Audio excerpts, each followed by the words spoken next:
When you switched from being a photographer to becoming a production assistant, what were some of the strengths that you brought as a photographer, and what were some of the weaknesses, knowing what you knew in your background, and stuff that might have you stuck your neck out too far, or maybe stuff that was cohesive and the same? As you know, most production assistants most of them are in their 20s, and then there's a few in their 30s, but you don't find too many production assistants that are my age.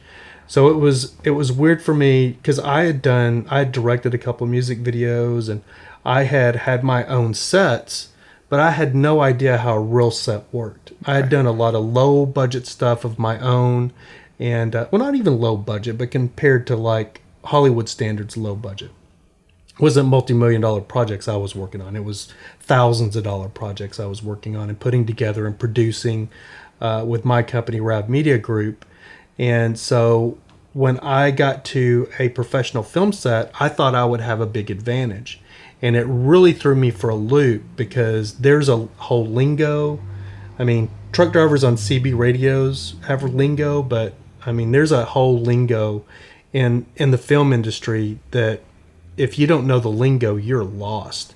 And when you put that earpiece in and they start talking in that lingo, you don't know what anybody's talking about. It's almost like a foreign language. Yeah. So that really took me back because nobody had told me that. I had no idea that there was going to be all of this film.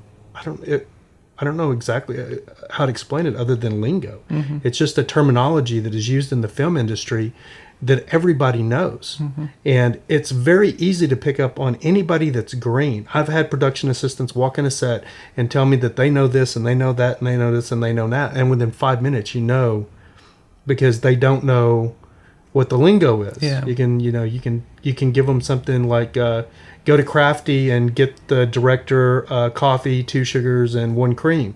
And you don't hear anything. Mm-hmm. And you're like, did you copy? Hello? No, did you copy? And then you go find them, or they come find you, and they're like, what's Crafty? And you're like, mm-hmm. Which everybody pretty much I think knows what Crafty is, but that's just there's a lot of things like that, like the lunchbox. Go to the lunchbox. What's the lunchbox? Go to the honey wagon. What's a honey wagon? Mm-hmm. You know what I mean? It's go to costumes. Okay, what's that? And all those are terms that like you could hear in a class, yes, or you could hear in film school. But the reality is, unless it sinks into your mind, like, and you see it and it visualize, it's really hard to identify what those terms are. And I think that was one of the hardest challenges for me at first too, is the vocab and just knowing the same things you just said, but there's dozens of others, if not hundreds of others, of terms that I didn't know.